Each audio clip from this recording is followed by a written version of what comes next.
Hi everyone, I'm Jackie and we are enjoying life's journey on the path to financial freedom. Welcome to the channel.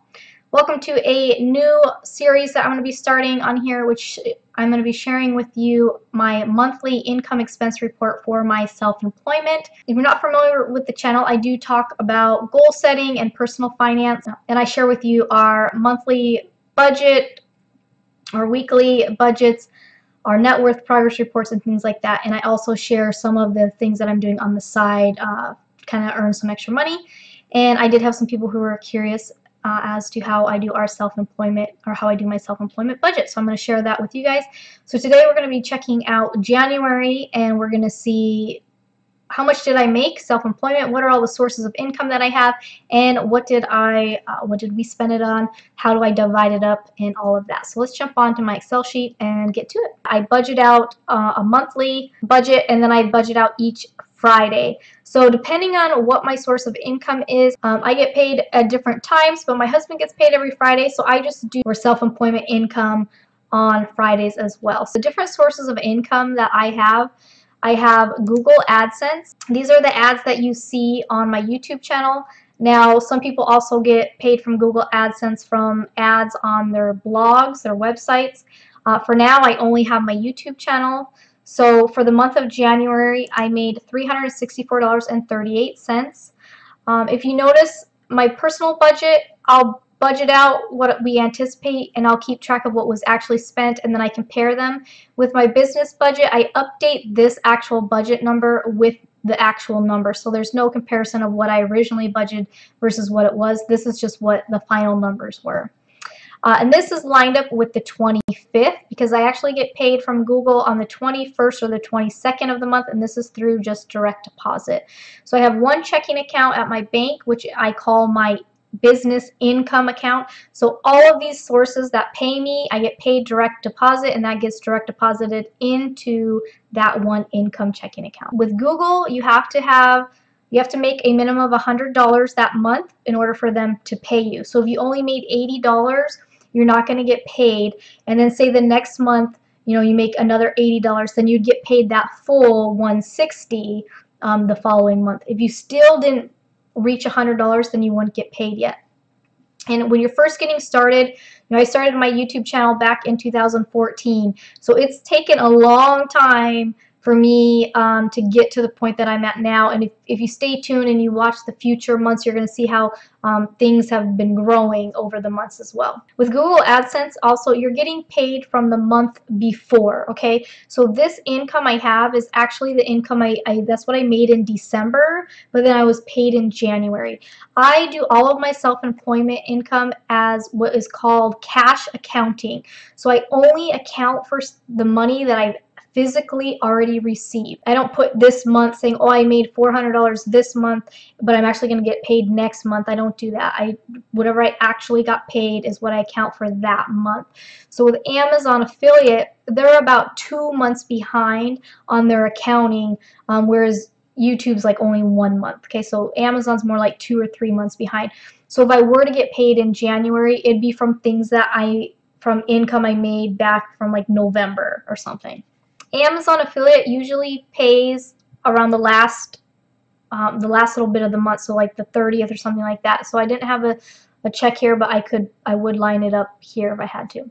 Travel Quest, this is my host agency. I am an independent travel agent, so this is my host agency. So when I book travel through all of the vendors that I'm allowed to book through, my commission check goes to Travel Quest, and then they keep a portion of whatever is, the agreement that we have, and then I get my check from them. I get paid on the 10th of the month following when my client travels. Okay, so I didn't have anyone traveling, I didn't get paid this month. Profit, quarterly bonus, and operating expense hold money. These are that's not income. This is money that I previously had, and then I can bring it over to spend it, and I'll talk more about the profit, the quarterly bonus here in a minute. But basically for January, we spent about $523 from the operating expense hold. So after taxes were done, I had been putting money aside every month for taxes. I did not end up owing any taxes. I do file jointly with my husband. So between my write-offs and what he had already paid and our dependents and our income level and all of that stuff factored together, we still got money back. So that was kind of like a bonus. So the money I had saved, about the $523 that I had saved from last year, we were able to spend on some things. And then Instacart, I made $205.43. So where did the money go, or how did I split up the money? So this is where we're going to come down here to paying ourselves first. These percents and the allocations and the things that I put these on are based off of the book Profit First. So he gives you categories. You know, if you're making this much amount of money, you should be dividing your money between these percents. If you're making this much, this, and so on. So the percents that I'm doing are based on if you're making $0 up to $250,000 in sales. So I'll be at these percentages for quite some time. You can see I only made, you know, if you take out that $500, I only made, you know, $560. So I've got quite a ways to go. But 5% goes into the profit account. Okay, so I put $28.48 into my profit account. So you can see here I have a profit.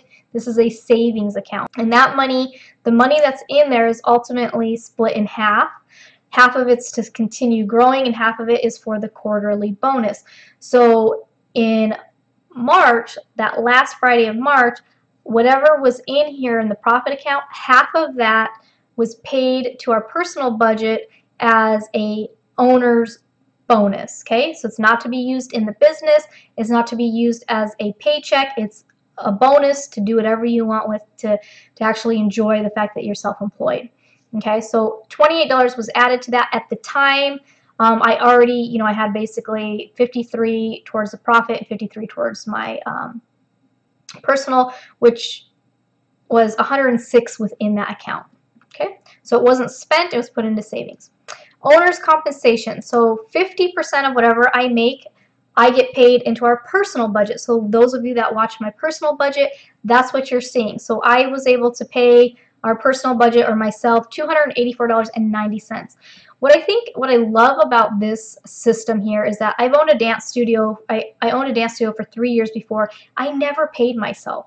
I never put money aside for profit. I never put money aside for taxes, and it would bite me every year because I would be scrambling to pay. I had, you know, a few employees, and I would have to pay, you know, part of their employment taxes on top of stuff. So it's quite a mess. But so this system has really helped, because now you can enjoy the fact that you're self-employed, because you're not putting all the money back into the business, or you're not blowing all the money on your personal life. You're dividing it up properly, and it is really nice. 15% goes into my tax savings account. So $85.46 went into this account here for taxes. And you know, I have so many people, when it comes to Instacart and DoorDash, they always bring up, you know, taxes. They think that they're spending 30 or 40% in taxes. You should never have to spend more than 15, maybe 20% in taxes if you're making a lot of money. If you're doing the correct write-offs in your account, if you're doing things properly, you should never have to spend more than 15% in taxes. So if you are spending more than that in taxes, you should be talking to a professional and make sure you have things in order. Like I said, I put 15% away last year, and I didn't end up spending any of it on taxes. So in that case, so with the 15%, you're putting it into the savings account. So when tax time comes, if you have enough money to pay your taxes, then you just pay your taxes. If you're short, then you can dip into your profit account, that profit savings account. If you're short on taxes, you can dip into there and get caught up on taxes, and then make sure you're making your adjustments in the future. If you have money left over, like I did, then you can reinvest it into the business. So that's a really fun aspect of it as well. And then moving down to my operating expenses, which would be 30%. So you would learn how to operate on 30% or less in my case. So what are some of the expenses that I have that I'm able to write off? One, I have my internet. Now when it comes to your internet and your cell phone and things like that, or your home office, you do need to keep track of If it's used for personal and professional reasons, you need to keep track of the percentage, how much is used for personal use and how much is used for that. The internet is strictly, this is all business, that expense. My cell phone is all business, so my husband's cell phone stays in the personal budget because it's not that. When it comes to some of the other things like travel or you know, certain things, I do have to calculate, you know, what was personal and what was business. Okay, so you do need to know, like I said, talk to a professional. I'm not a professional. I've been doing this for a little while, and this is how it's working for me. So my monthly internet bill is $66.73. So again, this is at the end of the year, I get to write this off as a business expense.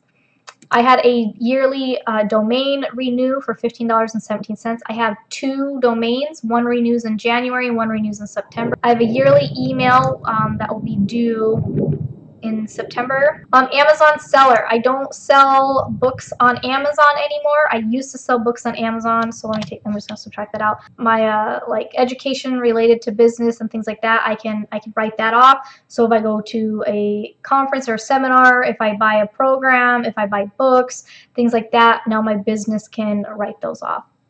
Giving, if I were to give from the business, then that I could count that. My travel agency, my independent thing, I do have an LLC for that, and then I have a separate LLC as a general LLC for my YouTube stuff. What ends up happening is I count all my income together and I count all my expenses together for every month, but when I go back for my taxes, I will actually go through and divide up what expense was specifically for the YouTube channel, what expense was specifically for driving for Instacart, what expense was specifically for my travel thing. So that's, again, you need to talk to a professional of how you want to do it. There's a lot of other programs out there as well. You can use QuickBooks or Wave or things like that to kind of keep track of everything as well. Office supplies, I did spend $162 on that.